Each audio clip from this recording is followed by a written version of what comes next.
നാമത്തിന് മഹത്വമുണ്ടാകട്ടെ.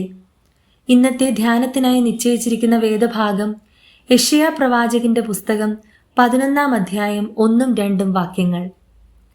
മശിഹായുടെയും അവന്റെ രാജ്യത്തിന്റെയും സവിശേഷതകളെ വർണ്ണിക്കുന്ന മനോഹരമായ ഒരു അധ്യായമാണ് യെശയ്യാ പ്രവചനം 11 അധ്യായം. യഹൂദ എന്ന രാഷ്ട്രം രാഷ്ട്രീയ അസ്ഥിരതയുടെയും ധാർമ്മികവും ആത്മീകവുമായ അധപ്പതനത്തിന്റെയും ഒരു കാലഘട്ടത്തിലൂടെ കടന്നു പോകുമ്പോഴാണ് യെശയ്യാ പ്രവാചകനിലൂടെ ദൈവം തന്റെ ജനത്തോട് സംസാരിച്ചത്. രാജ്യം അശൂർ സാമ്രാജ്യത്തിന്റെ ഭീഷണി നേരിടുകയും ദാവീദിനെയും ശലോമോനെയും പോലെയുള്ള മഹാരഥന്മാർ നേതൃത്വം നൽകിയ രാജകീയ പാരമ്പര്യത്തിന് ക്ഷയം സംഭവിക്കുകയും ചെയ്ത സാഹചര്യത്തിൽ ജനങ്ങൾ ഒരു രക്ഷിതാവിനെ ആകാംക്ഷയോടെ കാത്തിരിക്കാൻ തുടങ്ങി.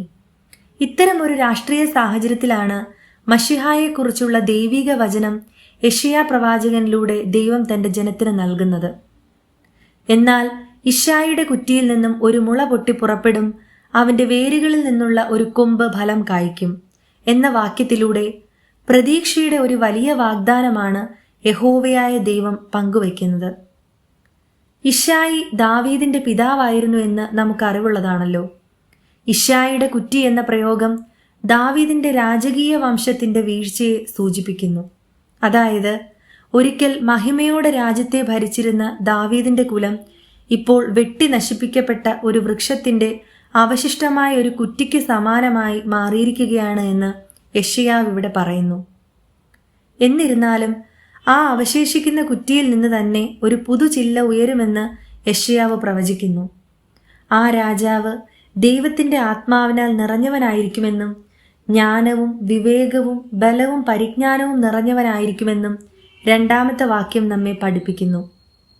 യേശുവിന്റെ ജനനത്തിലൂടെ നിറവേറിയ ആ മഹത്തായ വാഗ്ദാനമാണ് യെശയ്യാ പ്രവാചകനിലൂടെ ഇവിടെ പ്രവചിക്കപ്പെട്ടത്. കർത്താവിൽ പ്രിയരെ, എല്ലാം നഷ്ടപ്പെട്ടു എന്ന് കരുതുന്നവർക്ക് പ്രതീക്ഷയുടെ പുതുപ്രകാശം നൽകുന്ന അനുഭവമാണ് ക്രിസ്മസ്. എല്ലാം വെട്ടി നശിപ്പിക്കപ്പെട്ടു എന്ന് കരുതുന്നവരോട് യെശയ്യാ പ്രവാചകനിലൂടെ ദൈവം പറയുന്നു, ഒന്നും അവസാനിച്ചിട്ടില്ല, സകലത്തെയും പുതുതാക്കുന്ന ഒരുവൻ ഉദയം ചെയ്യും. അവനിലൂടെ നീതിയും സമാധാനവും പാരിൽ സ്ഥാപിതമാകും. പ്രത്യാശയുടെയും നവീകരണത്തിന്റെയും ഈ വാക്കുകൾ ഈ ക്രിസ്മസ് കാലത്തിൽ നമ്മെ ഉത്തേജിപ്പിക്കുകയും കർത്താവിൽ കൂടുതൽ വിശ്വസ്തരായി നിലനിൽപ്പാൻ നമ്മെ എല്ലാവരെയും സഹായിക്കുകയും ചെയ്യട്ടെ എന്ന് ആശംസിക്കുന്നു. ഈ ക്രിസ്മസ് നമ്മുടെ ഹൃദയങ്ങളിൽ പ്രത്യാശയുടെ പുതുമുകളങ്ങൾ വളരുവാൻ ഇടയാകുന്നതാകട്ടെ. അതിന് ദൈവത്തിന്റെ ആത്മാവ് നമ്മെ എല്ലാവരെയും സഹായിക്കുമാറാകട്ടെ. ആമേൻ.